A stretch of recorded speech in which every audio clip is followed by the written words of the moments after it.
Intinya akun saya bukan akun kriminal, tapi akun edukasi, membangun ekonomi umat. Dan ada sedikit pembahasan politik yang mencerdaskan rakyat. Itu sedikit tentang akun saya. Maka dalam kesempatan ini izinkan saya mohon kepada majelis agar barang-barang saya jangan disita. Yang dijadikan barang bukti itu diambil itu tolong jangan dimusnahkan. Semua properti saya itu bukan alat kriminal, ya. Itu alat dakwah, alat mencari nafkah, alat untuk membangun ekonomi umat, dan semua itu dibeli dengan uang halal, ya, dengan perjuangan yang tidak ringan. 3 kali saya disidang, 3 kali barang saya dimusnahkan. Sekarang yang keempat, itu bukan alat untuk mencetak uang palsu, mencetak narkoba, STNK palsu, tidak. Itu untuk dakwah. Kurang lebih seperti itu. Saya mohon sekali lagi jangan disita yang mulia. Terutama HP saya. Itu HP baru beli dengan uang halal. Nggak ada hubungannya dengan peristiwa hukum ini.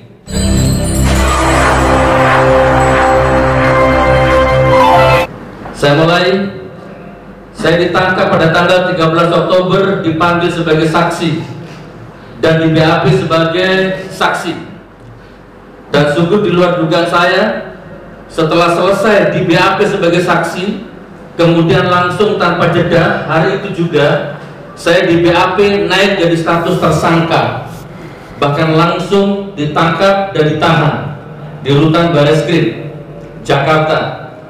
Tidak sesuai dengan janji penyidik waktu ngomong di telepon yang penuh santun, penuh humanis. Gus Nur harus datang. Kalau Gus Nur tidak datang, gimana kita cari solusi terbaiknya? Dan datanglah. Jadi perlu yang majelis mulai ketahui, memang saya pada panggilan pertama saya tidak datang. Bentar ya. Alhamdulillah. Sambil dulu. Panggilan pertama saya tidak datang, bukan saya pengecut. Saya dilarang sama kuasa hukum. Gus Nur jangan datang, biar kuasa hukum yang menemui penyidik. Maka datanglah itu kuasa hukum. Baru panggilan kedua diantarkan ke rumah oleh salah satu penyidik. Nah, terus saya ngobrol sama penyidik, namanya Pak Toto. Saya nggak mau dengan yang lain, saya sebut nama. Gus Nur datang, kita cari solusi terbaik di sini. Oke, kalau gitu saya datang Pak Toto, insya Allah. Tapi lagi-lagi kuasa hukum melarang saya, dan saya hari itu mohon maaf buat kuasa hukum, saya membantah. Tidak, saya harus datang. Karena saya sudah ngomong langsung sama penyidiknya. Singkat cerita, saya ke sana. Dan ternyata saya ditangkap hari itu juga, ya. Ditangkap tidak sesuai dengan janji penyidik waktu ngobrol itu, ya. Mencari solusi terbaik. Intinya selesai BAP hari itu juga saya dijebloskan di tahanan Bareskrim Jakarta yang kedua kalinya. Diisolasi kurang lebih 14 hari, dilarang komunikasi dengan anak istri, keluarga, bahkan semua napi yang ada di situ dikondisikan tidak boleh mendekati kamar saya. Seolah-olah saya ini napi yang paling berbahaya. Oke, saya nggak mau bahas masalah itu, tapi intinya 14 hari pertama saya jalani di tahanan isolasi Bareskrim itu tanpa telepon anak istri, tanpa komunikasi dengan anak istri. Di situ saya mulai merasa bahwa ini episode kezoliman pertama yang saya alami. Saya bisa telepon anak istri kalau dibuat sama penyidik, baru saya bisa telepon, dan itu pun terbatas. Saya percepat. Di sini awal dimulainya kezaliman yang saya rasakan. Saya merasa dijarah, dirampas, dirampok kehormatan dan kebahagiaan hidup saya. Belum terbukti bersalah, tapi sudah ditahan, diisolasi, dan diputus komunikasi dengan keluarga. Tidak perlu saya ceritakan secara detail Pak Hakim bagaimana rasanya melewati hari-hari di rutan Bareskrim selama 14 hari pertama. Kemudian episode selanjutnya, nah setelah 14 hari saya keluar dari isolasi, baru saya dapat kamar. Nah, daulat menjadi khotib Jumat. Ya, saya baru didaulat menjadi imam sholat, dan saya menjadi penceramah tetap di situ. Sudah ada khotibnya, cuman begitu saya khotib yang lain mundur. Wallahualam apa alasannya? Ini semua nonton ini orang-orang kabak taktiknya nonton insyaallah. Jadi begitu saya khotib yang lain mundur. Nggak mau, selama ada Gus Nur silakan mundur. Dan selesai khotib saya selalu dipanggil ke depan untuk makan siang bersama Karutan, Pak Imam, dan kabak taktik Pak Gatot. Kita ngobrol dengan kekeluargaan, masya Allah.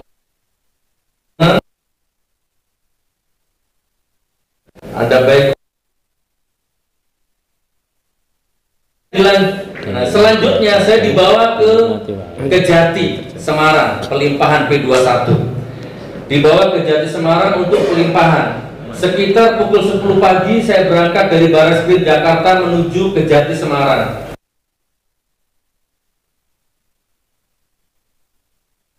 Jaksa Pak Aprianto ini, disitulah kita ngobrol-ngobrol ya.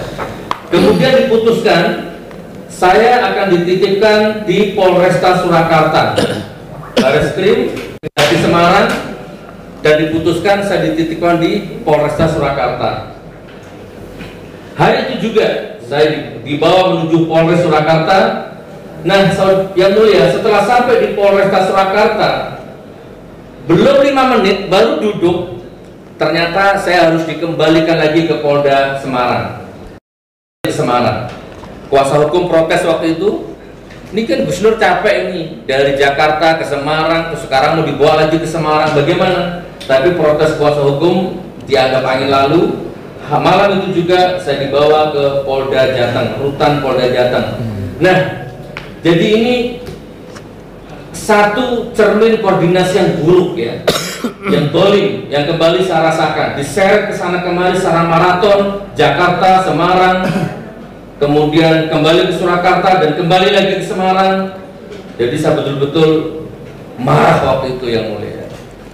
Kembali saya rasakan, belum terbukti bersalah, belum terbukti vonis pengadilan bersalah, saya sudah mengalami letih, lelah, lahir dan batin seperti itu.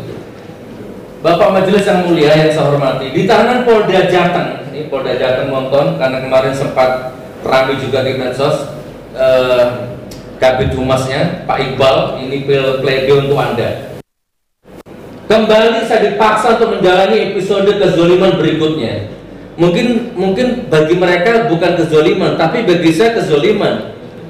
Diisolasi di sel yang lapis 2 pintu. Ya, digembok pintu pertama, digembok lagi pintu kedua.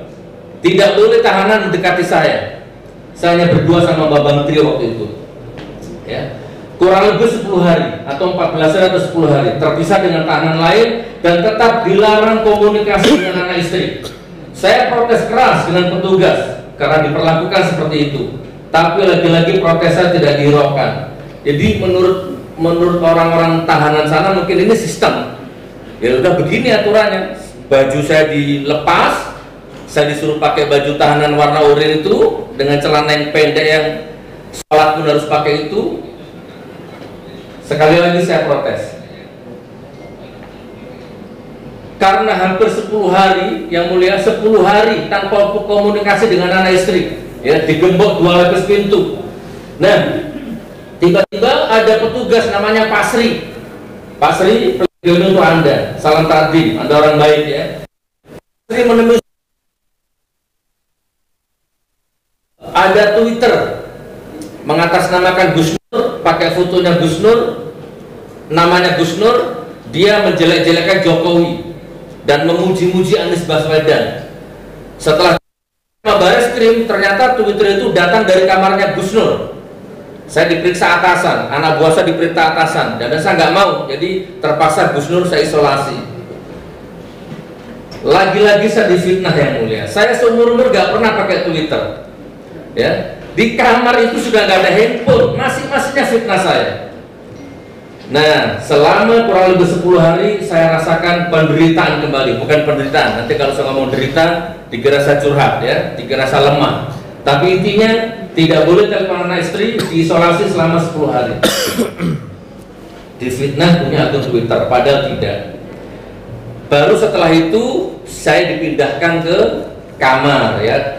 Mungkin sudah selesai masa karantinanya, saya dipindah di kamar lagi. Yang ternyata tidak kalah memprihatinkan, sempit, kecil, dicampur dengan tahanan narkoba yang isi 9 orang. Kamar itu untuk sekedar meluruskan kaki saja bisa, nggak cukup.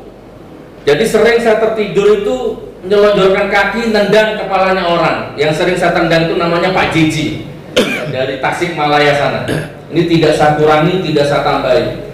Nah, Ya begitulah, saya tidak bilang kamar mandinya kotor atau bau, tapi memang kenyataannya begitu ya. Tahanan narkoba mau bagaimana lagi, berbau, aroma keringat, suara dengkuran, kentut, mewarnai hari-hari saya setiap malam. Sholat tahajud di tengah-tengah jiwa yang terlelap mendengkur. Untuk sujud saja rasanya susah. Jadi belum terbukti bersalah, belum divonis bersalah, tapi saya sudah diperlakukan dengan sangat biadab seperti ini. Mungkin saat ini, di saat para pelapor-pelapor, penyidik-penyidik itu tidur terlelap di kamar idahnya masing-masing, saya rasakan penderitaan itu yang mulia. Kurang lebih sekitar berapa? 20 hari atau 1 bulan di kamar itu. Baru kemudian saya dipanggil lagi sama petugas yang namanya Pak Sri. Jadi Pak Sri ini yang memang komunikasinya dengan saya baik. Saya dipinjami teleponnya, handphonenya, suruh teleponan istri saya. Nah, baru saya ngomong, Pak Sri, itu bukan tempat saya. Kita sholat berjamaah, kenapa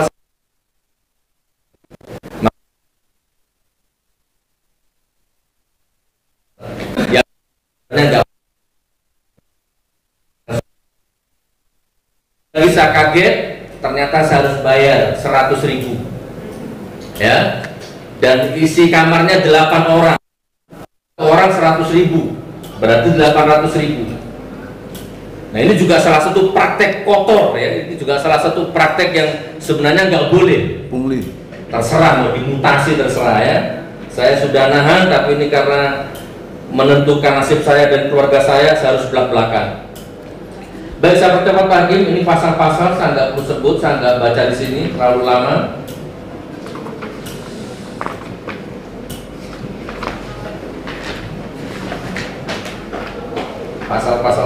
Pasal, ya Allah.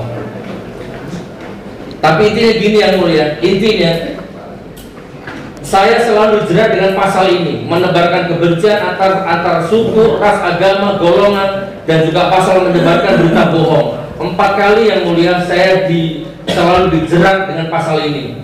Saya bertanya kepada penyidik, Pak Toto, kenapa kalau saya dilaporkan selalu diproses dengan cepat? Pelapornya, pasalnya juga sama, relatif orang-orang itu saja. Begitu saya dilaporkan, langsung diproses secepat kilat, langsung dijadikan tersangka, langsung ditangkap. Ini, Pak Toto, Anda menjawab begini kepada saya. Ya karena ibarat Gus Nur itu mencuri, ditangkap, diproses, ya pidana, disahkan pengadilan dan Gus Nur ditangkap dan Gus Nur bebas. Gus Nur mencuri lagi, ya ditangkap lagi. Di Pak Toto, Anda jawab seperti itu ke saya. Sakit rasanya hati ini.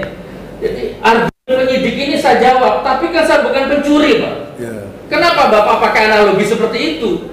Ya. Terus Gus Nur kenapa pakai mubahalah? Sekarang apa perlu mubahalah? Seandainya ada CCTV gimana?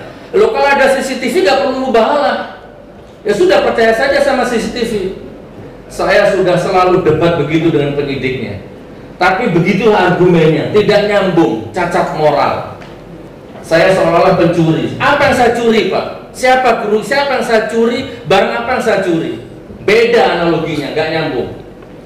Tapi itulah penyidik. Ngomong sama penyidik sama dengan ngomong sama tembok. Apalagi di otak penyidik itu kan sudah Gus Nur harus salah, pasti salah, wajib salah. Ya sudah, nggak apa-apa. Begitu kurang lebih Pak Hakim, 4 kali saya sidang pertama di Surabaya, nanti Sabtu pas tuntas, sidang kedua di Palu, sidang ketiga di Jakarta, bahkan waktu itu JPU-nya Pak Agung yang sekarang hadir, alhamdulillah, dan sekarang disidang lagi di sini.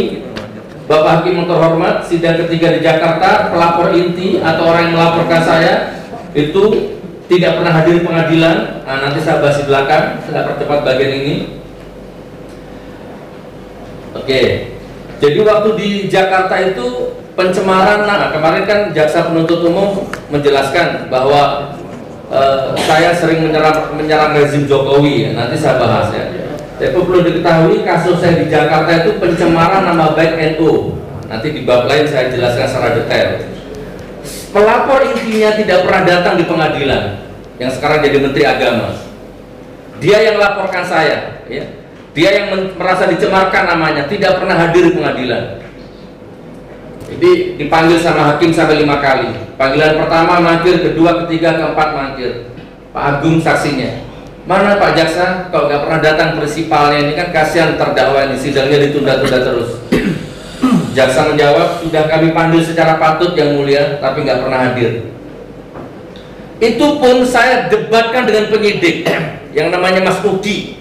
Ya, dia yang ngetik itu, yang mewawancari saya itu. Mas Uki, kasus yang di Jakarta saja pelapornya nggak pernah datang, masa ini baru diproses lagi? Apa jawab penyidiknya? Untung nggak datang. Bayangkan seandainya bagaimana kalau datang. Coba. Jadi susah ngomong sama penyidik ini. Pelapornya nggak pernah datang, untung nggak datang katanya. Seandainya datang bagaimana? Kan fakta persidangan nggak boleh begitu. Nah, percepat ya, Bapak Hakim terhormat. Jadi kurang lebih seperti itu.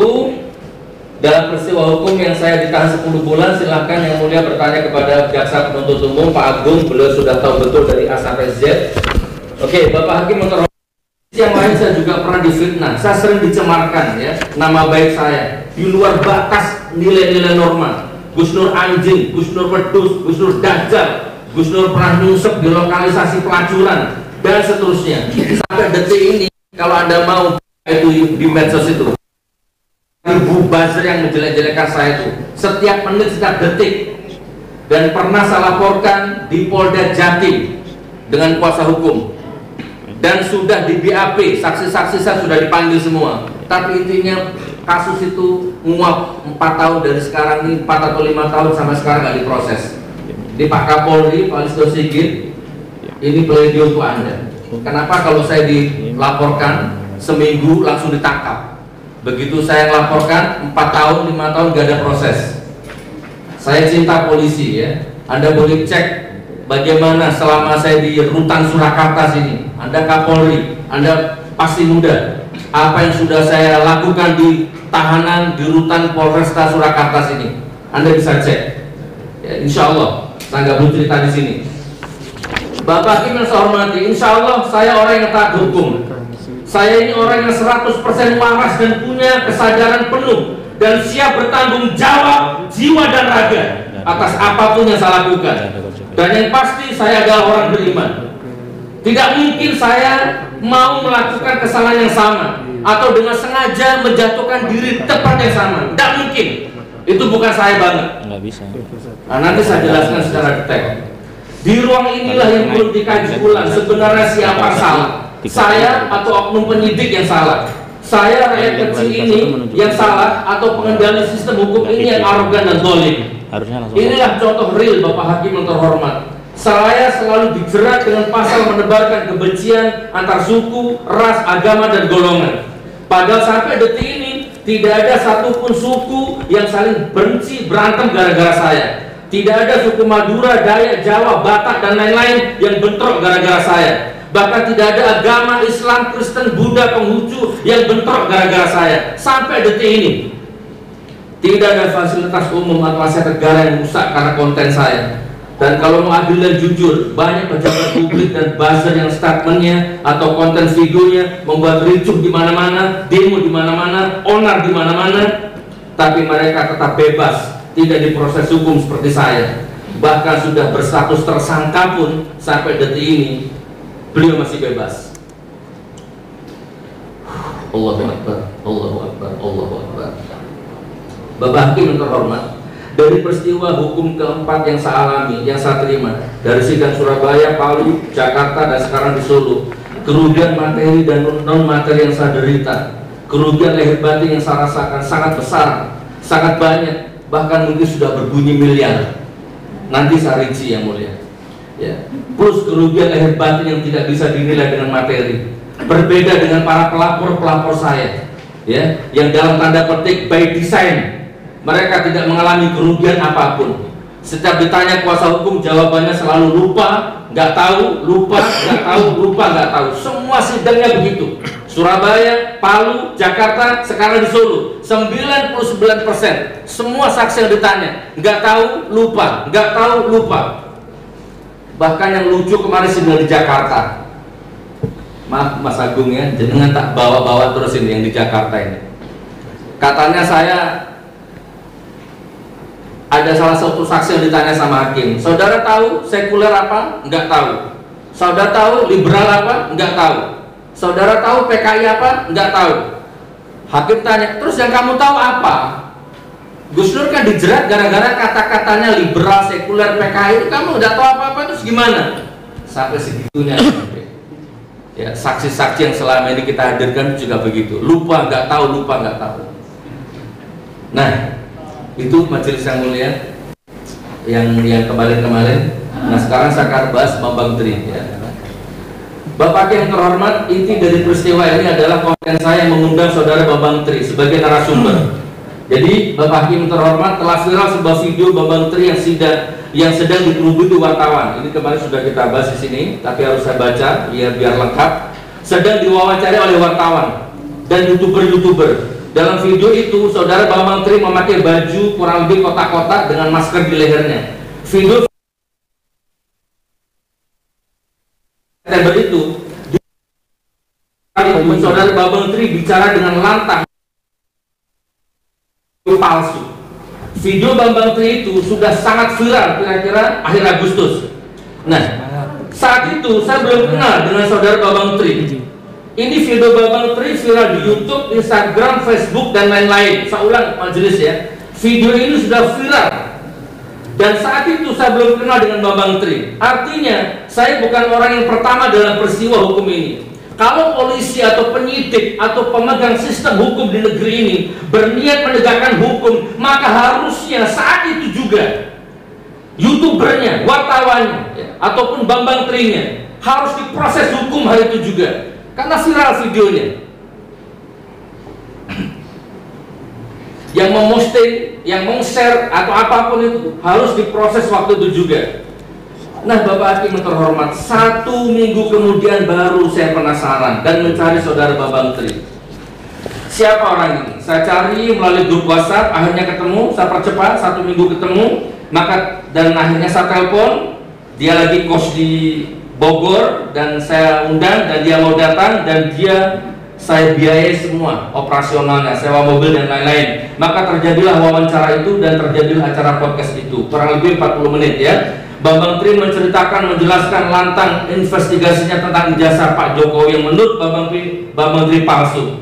Saya melakukan ini bukan karena mau kudeta atau menimbulkan keonaran, wahai saudara jaksa.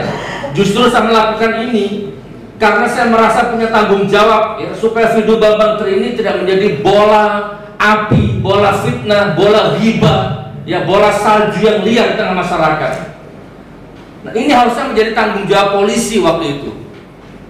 Ya, ditangkap waktu itu harusnya, diproses, walaupun gak ditangkap, ini diproses ya. Kenapa kau nunggu saya? Masa ada orang ngomong ijazahnya Pak Jokowi palsu, dibiarkan saja, dibiarkan viral berhari-hari. Padahal di video itu saudara Bambang juga bukan hanya membahas soal Bambang Tri, tapi juga membahas soal pas pampres yang jadinya 4. Ini kan luar biasa. Tapi kenapa dibiarkan? Berminggu-minggu. Kemana saat itu penegak hukum? Kemana saat itu penyidik? Jadi intinya saya mengundang Bambang Tri justru karena saya merasa tanggung jawab moral untuk membuat video Bambang Tri supaya diproses secara adil, supaya tidak jadi polemik di tengah masyarakat. Baik tujuan saya, mulia niat saya. Tapi kenapa diganjar 10 tahun? Nggak apa-apa ya. Saya ingin memberikan informasi yang utuh dan detail kepada masyarakat. Nah, di ending wawancara antara saya dan Bambang Tri, saya tutup dengan mubahalah. Saya katakan kepada saudara Bambang Tri, saya ini antara percaya dan nggak percaya. Bahkan mungkin umat banyak yang nggak percaya. Bagaimana seandainya Anda saya sumpah? Sempat terbesit beberapa detik di pikiran saya. Ini jangan-jangan Bambang Tri nolak. Kalau Bambang Tri nolak, bagus ya, berarti videonya semakin viral kan? Maka selesai. Ternyata kaget saya, ternyata Bambang Tri-nya mau, siap sama di mubahalah. Dan dengan keyakinan saudara Bambang Tri ternyata menyanggupi dan berani, maka terjadilah mubahalah tersebut. Untuk bab mubahalah nanti ya, saya bahas di bab itu. Sampai di sini saya tegaskan lagi yang mulia, bahwa saya ini bukan YouTuber atau konten kreator atau penggiat media sosial yang pertama kali mewawancari Bambang Tri. Bapak Hakim yang terhormat, setelah saudara Bambang Tri podcast dengan saya, itu masih banyak konten kreator lain yang juga mengundang. bukan saya. Tapi kenapa kok hanya saya ditangkap? Nah, itu intelijen yang tahu, Pak Kapolri yang tahu, Pak penyidik yang tahu. Dalam peristiwa hukum saat ini, kenapa hanya saya dikambing hitamkan dan selalu diproses, dihukum secara membabi buta, ditangkap, dipenjara tanpa melewati pembuktian bersalah di pengadilan, langsung proses, langsung tangkap, langsung isolasi, putus komunikasi dengan anak istri, tanpa sedikit pun memikirkan muamalah-muamalah saya, menafkahi istri, menafkahi santri, dan dampak ekonomi saya, bahkan langsung ditahan tanpa kearifan sedikit pun. Mudah-mudahan Pak Kapolri mendengarkan ini. Saya cinta Kapolri, pledoi untuk Anda. Beberapa minggu lalu saya dapat kabar, katanya Babang Tri memecat kuasa hukum di sini. Saya nggak mau bahas itu. Dan saya dapat kabar juga bahwa di ruangan ini pada waktu itu Babang Tri mulai menyudutkan saya. Ya nggak apa-apa, ini bulan puasa. Saya nggak akan ngotorin lisan saya. Terserah, mungkin Babang Tri bagaimana, wallahu a'lam bishawab. Tapi perlu saya jelaskan di sini yang mulia bahwa wallahu a'lam ya. Hari ini bulan Ramadan dan saya tidak mau membatalkan puasa dan mengotori lisan saya, mengotori kesucian bulan Ramadan. Karena kalau saya ceritakan di sini sangat banyak dan sangat tidak pantas. Tapi intinya kembali ke hakikat saja. Saya kenal Babang Tri, saya melihat videonya Babang Tri, lalu saya cari dia di lewat telepon, lalu saya undang dan saya biayai semuanya, bahkan saya belikan seperangkat alat sholat. Bahkan Pak Hakim kalau menonton podcast saya, di ending-endingnya mau selesai, setelah selesai mubahalah, saya sempat menangis itu sambil menyerahkan alat sholat itu. Mas Bambang, kalau memang ijazahnya Pak Jokowi itu palsu, maka musuhmu ini bukan sembarangan. Ini alat sholat, saya nggak bisa ngasih apa-apa. Oleh sekarang sholat sampai. Saking sayangnya saya dengan Bambang Tri waktu itu ya. Beberapa hari kemudian juga saya belikan handphone dan akhirnya saya ditangkap. Yang mulia, saya percepat aja. Saya sudah kurang lebih 4 bulan tidak ngomong sama Babang Tri. Saya nggak perlu cerita di sini apa sebabnya.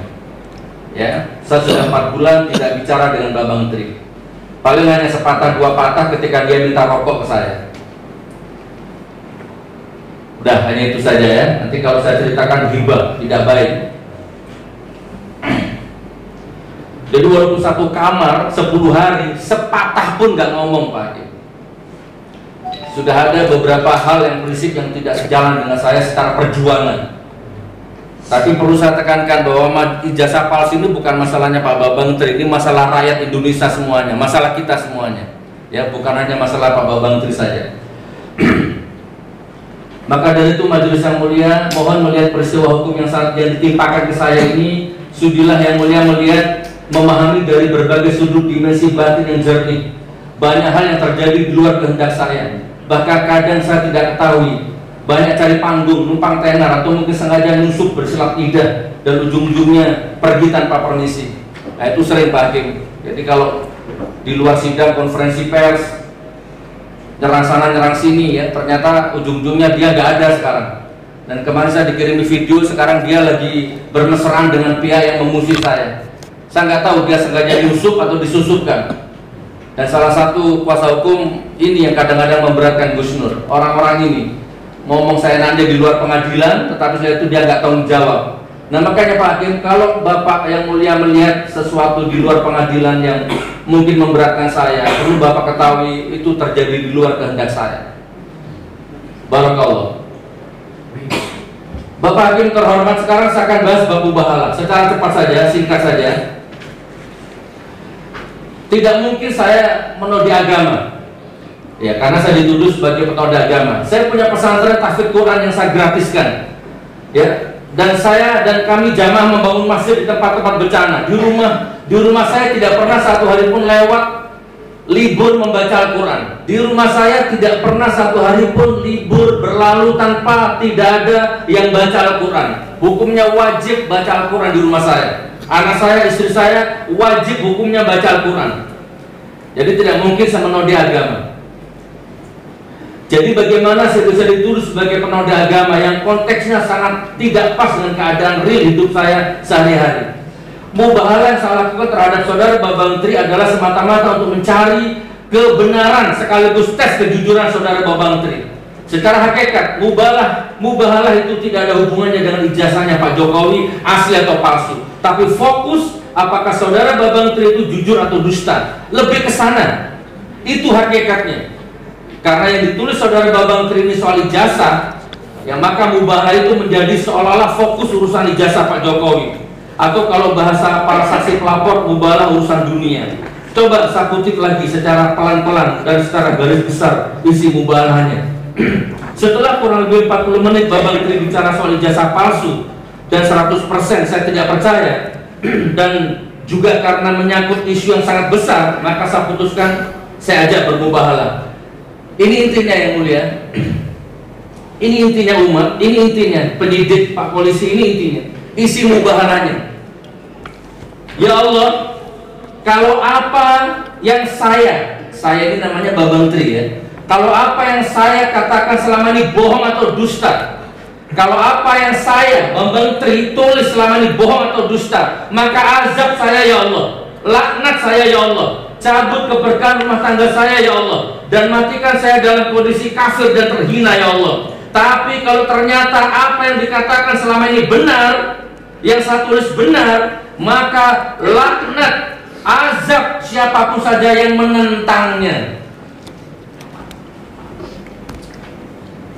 Itu isi mubalahnya yang mulia. Di situ tidak ada yang dihina, di situ tidak ada nama yang dituduh, tidak ada nama yang dicemarkan. Dalam mubalah itu yang dilaknat, yang diazab secara prinsipal adalah Babang Tri sendiri. Tidak ada nama sekolah, tidak ada nama kelompok, tidak ada nama individu, tidak nyebut nama Pak Jokowi. Yang dicatut bahkan tidak ada siapa-siapa. Satu-satunya nama yang tercatut dalam mubalah itu adalah Babang Tri sendiri. Bapak Hakim yang mulia, yang sangat saya junjung tinggi kehormatannya, sebagai penutup bab mubahalah ini, saya ingin berpesan. Oke, tidak usah saya lanjutkan. Kalau nanti pada suatu saat saya melihat ijazahnya Pak Jokowi asli dan ijazah aslinya itu murni dihadirkan di sini, maka detik ini juga saya punya hujah untuk menggugurkan kepercayaan saya kepada semua yang dimubahalakan oleh Babang Tri. Dan saya akan minta maaf kepada semua pihak, keluarga besar Pak Jokowi, kepada umat, kepada media, wabil khusus kepada Pak Jokowi sendiri kalau memang ijazah aslinya nanti bisa ditampilkan. Barakallah, barakallah, barakallah. Majelis yang mulia, sekarang saya akan membahas masalah melaknat, karena kemarin jaksa penuntut umum sempat menanyakan hal itu. Ini harus saya uraikan di sini. Mudah-mudahan menambah dinamika, menambah wacana. Ibu Endan ya kemarin, hari ini beliau nggak hadir. Beliau menanyakan kepada saya, coba tunjukkan ke saya ayatnya mana Allah yang maha melaknat. Masa Allah maha melaknat? Nah hari ini saya kupas tuntas. Insya Allah tidak lebih dari 10 menit. Ada di surat Al-A'raf ayat 176. Walau syi'na la rafa'nahu biha walakinnahu akhlada ilal ardi wa tabahawa famathaluhu kamathalil kalbi tahmil alaihi yalhas au tatruhu yalhas. Saya percepat artinya. Dan kalau dengan ayat itu, dia itu bisa ulama, bisa jaksa, bisa hakim ya. Kalau kami menghendaki, saya tinggikan derajatnya dengan ayat-ayat itu, tapi dia cenderung kepada dunia dan menuntunnya kepada hawa nafsunya yang rendah, maka perumpamaannya dia itu seperti anjing. Kamu halal atau tidak, dia akan menjulur-julurkan lidahnya. Seperti apa? Kalau bahasa Solo asu ya, kalau bahasa Indonesianya anjing, kalau bahasa Arabnya kalbun. Takbir. Jadi di Al-Quran itu Allah melaknat. Ada orang diangkat derajatnya, dikasih ilmu pinter, tapi dia malah menjual ilmunya. Maka kata Allah, dia seperti anjing. Jadi kalau saya ngomong anjing, itu saya nyindir di Al-Quran, bukan kemauan saya sendiri. Dan ini asbabun nuzulnya yang mulia, luar biasa yang mulia. Ada seorang ulama bernama Bal'am bin Bawrah pada zaman Nabi Musa. Ini ulama soleh, ilmunya luar biasa, memenuhi langit dan bumi, kecerdasannya luar biasa. Nah tapi suatu ketika Nabi Musa dari Mesir menuju ke Kan'an, singgah di Kan'an, di mana tempat ada sebuah rezim berkuasa waktu itu, ketakutan karena dengar kabar Musa mau datang. Kan begitu, rezim dolim itu selalu takut dengan kebenaran. Karena takut maka disuruhlah ulama Bal'am ini untuk bagaimana supaya Musa itu, Nabi Musa nggak bisa datang. Awalnya Bal'am menolak. Jangan yang mulia, Nabi Musa itu nabi, saya nggak berani. Awalnya ulama Bal'am menolak Pak Egi, tapi karena terus dibujuk dengan jabatan, dengan uang, akhirnya tetap menolak. Rezim nggak kalah akal, ulamanya disogok nggak mau, istrinya disogok. Akhirnya Bal'am jatuh lewat istrinya. Akhirnya dia terima jabatan, dia terima uang, dan mulai dia mendoakan jelek kepada Nabi Musa, dan hari itu juga lidahnya langsung menjulur ke dadanya. Maka kata Allah, kamasaluhu kamasalil kalbi tahmil, kamu seperti anjing, kamu hal atau tidak dia akan tetap menjulurkan lidahnya. Ada lagi surat Al-A'raf ayat 179. Saya baca artinya saja ya, dan cepat. Dan sesungguhnya kami jadikan isi neraka jahanam kebanyakan jin dan manusia. Mereka punya hati, tapi tidak dipergunakan membaca, memahami ayat Allah. Mereka punya mata, tapi tidak dipakai melihat kebenaran Allah. Mereka punya telinga, tapi tidak dipakai mendengarkan kebesaran Allah. Mereka itu seperti binatang, bahkan lebih rendah dari binatang. Ternak. Lahum qulubun la yafqahuna biha, walahum adhanu la yasmauna biha, walahum adhanu la yubsiruna biha, ulaika kal an'ami bal hum adall, ulaika humul ghafilun. Al-A'raf 179. Orang dikasih mata picek, dikasih kuping budak terhadap kebesaran Allah, maka kata Allah dia seperti binatang, binatang ternak, wedhus, sapi, bahkan dia jauh lebih rendah daripada itu. Babi. Ayat Al-Isra ayat 16. Wa idza aradna an nulika qaryatan amarna mutrafiha fa fasaqu fiha fa haqa 'alaiha al-qawlu fadammarnaha tadmira. Kalau aku akan hancurkan satu negeri, kata Allah, aku perintahkan orang-orang yang hidup mewah di negeri itu untuk mentaati hukumku. Ini kalau ditafsirkan panjang yang mulia. Ya, mengayomi yang miskin, menyayangi yang miskin. Tapi sayang, justru yang mewah di negeri itu mengingkari hukumku, tidak mentaati perintahku, maka aku hancurkan negeri itu sehancur-hancurnya. Jadi jaksa yang saya hormati, yang berpendidikan tinggi, Allah itu maha melaknat dan maha menghancurkan. Asal jaksa tahu ya, karena kemarin jaksa nanya apa Allah itu maha melaknat. Ya, Allah maha melaknat, maha menghancurkan, maha suka-suka dia. Ini saya nggak baca tafsirnya, saya nggak baca sebab nuzulnya. Al-Baqarah 88. Dari Bani Israel berkata, perkataanmu tidak bisa sampai kepadanya, dan perkaranya tidak seperti yang mereka klaim. Akan tetapi hati mereka dilaknat sama Allah dan telah terkunci, dan mereka adalah orang-orang yang terusir dari rahmat Allah. Al-Baqarah ada semua ya. An-Nisa ayat 52. Orang-orang yang telah banyak kerusakan mereka dan telah menyeluruh kesesatan mereka, Allah mengusir mereka dari rahmatnya. Dan barang siapa dijauhkan Allah dari rahmatnya, maka kamu tidak akan mendapat baginya orang menolong dan menolak siksaan yang buruk darinya. Seperti Al-Ahzab 67. Ini yang mulia, yang lebih spesifik. Al-Ahzab, okay? Tolong nanti dicek kalau ada ulamanya barangkali salah.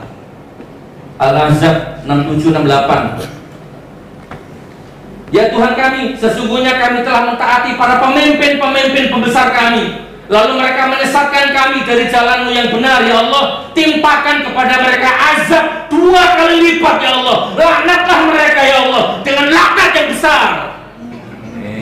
Al-Ahzab. Amin.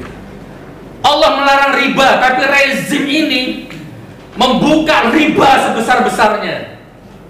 Tapi alhamdulillah saya nggak punya hutang riba, dan saya banyak melunasi hutang orang yang terjebak riba ya, bukan pamer ya.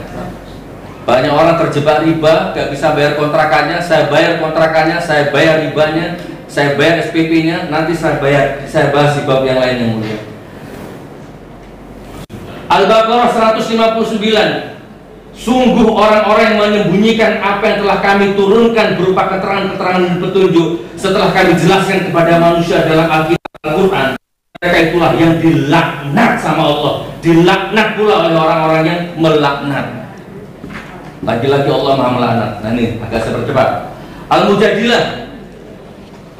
Jadi jaksa penuntut umum Mohon maaf kalau omongan saya kadang-kadang tinggi nadanya, karena 10 tahun ya, untung iman saya kuat. Kalau iman saya nggak kuat, Anda baca 10 tahun kemarin sudah tak obrak-abrik pengadilan ini secara psikologis ya. Tapi alhamdulillah saya berusaha tenang, saya genggam iman saya, dan saya tetap berusaha menyayangi Anda ya, karena saya nggak tega dengan Anda.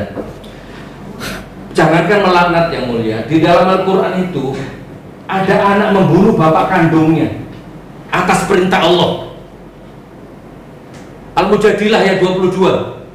La tajidu qauman yu'minuna billahi wal yawmil akhir yuwadduna man haddallaha wa rasulahu walau kanu abahum aw abnahum aw ikhwanahum aw ashiratahum ulaika kataba fi qulubihimul iman wa ayyadahum bi ruhin min wa yudkhiluhum jannatin tajri min tahtiha al-anharu khalidina fiha radhiyallahu anhum wa radu an ulaika hizbullahi ala inna hizballahi humul muflihun.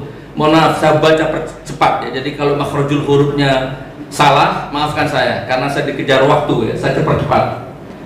Tidak akan kamu temui hai Muhammad ya, kaum orang beriman kepada Allah di hari akhirat kemudian saling berkasih sayang dengan orang yang menentang Allah, entah itu bapaknya, anaknya, saudaranya, keluarganya, nggak mungkin kamu temui. Jadi yang mulia di akhirat besok tidak bisa ketemu yang mulia. Yang satu cinta Allah, yang satu benci Allah, tidak akan ketemu walaupun itu anak sama bapak, walaupun suami sama istri. Nah, asbabun nuzul ayat ini adalah ketika ada siapa itu Ustaz Ahmad? Ya, jadi seorang anak panglima perangnya Rasulullah ketemu di perang Badar dengan bapaknya yang benci Rasulullah. Di situ terjadi perang tanding dan anaknya mati di tangan bapaknya, mati di tangan anaknya. Ya, dengan leher terputus. Astagfirullahaladzim, saya lupa sih nama anaknya siapa itu. Nah, itu asbabun nuzul dari ayat ini. Yang terakhir saudaraku ya, yang terakhir surat Al-A'raf ayat 96. Walau anna ahlal qura amanu wa taqaw la fatahna 'alaihim barakatim minas samai wal ard walakin kadzabu fa akhadnahum bima kanu yaksibun. Seandainya penduduk negeri ini beriman, bertakwa kepada Aku, kata Allah, niscaya Aku turunkan rahmat dari langit, dari bumi, dari mana-mana saya turunkan. Tapi ternyata mereka mendustakan ayat-ayatku, maka kami siksa mereka sesuai dengan apa yang telah mereka perbuat. Jadi satu bab ini jaksa penuntut umum, Allah itu maha melaknat, Allah itu maha menghancurkan, Allah itu maha mengazab siapapun. Faman ya'mal mithqala dzarratin khairan yarah wa man ya'mal mithqala dzarratin syarran yarah. Sekecil apapun perbuatan kita akan kembali ke kita. Jadi yang mulia jaksa penuntut umum, suka nggak suka Anda telah memisahkan saya dengan anak saya 5 bulan kurang lebih. Maka jangan salahkan takdir kalau nanti Anda dipisahkan dengan anak Anda, dengan istri Anda, ya 10 kali lebih tragis dari saya.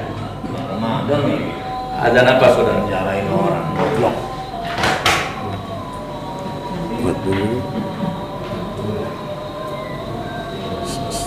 Stopnya dulu, stop. Dengerin aja. Ini adzan duhur. Bukan.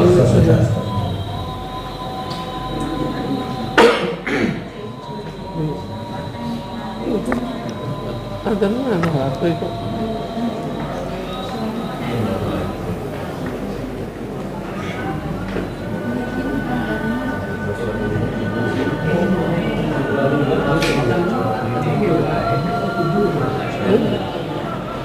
Ada HP kok?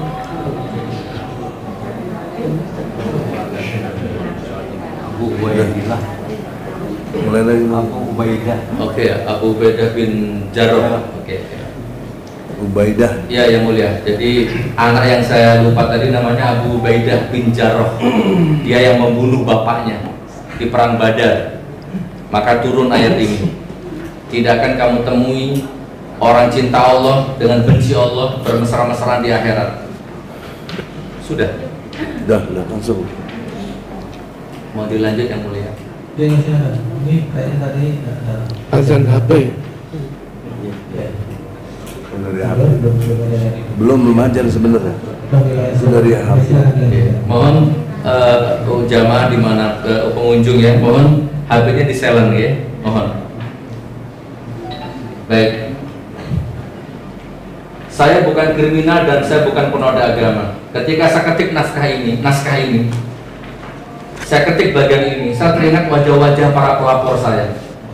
Saya teringat wajah-wajah penyidik, muak, marah, dendam, jijik rasanya kalau mengingat wajah mereka dan gestur tubuh mereka.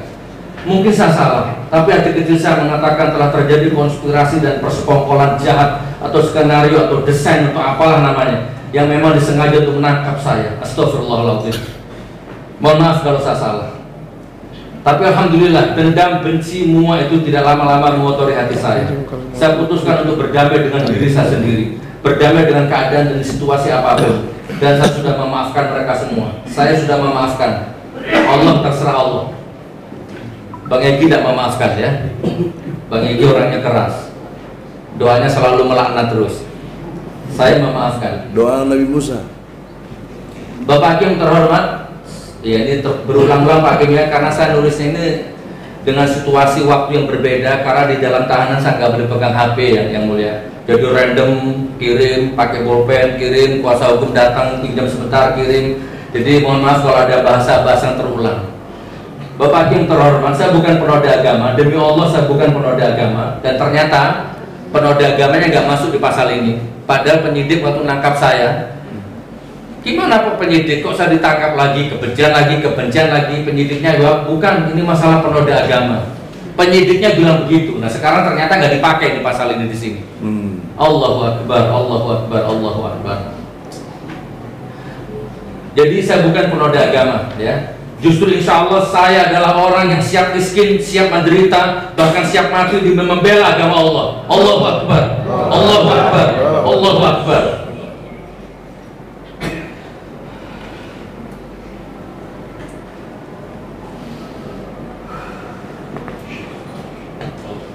Ini fakta yang mulia. Hukum itu harus data, fakta, dan logika. Dan ini data, ini fakta, ini logika. Gak mungkin sama di agama. Ketika saya dijebloskan ke dalam tahanan Bareskrim, saya diperlakukan dengan sangat terhormat oleh sesama napi. Ini sudah saya bahas, gak usah dibahas di sini. Intinya saya didaulat jadi imam sholat, jadi khotib, dan lain sebagainya. Saya percepat saja.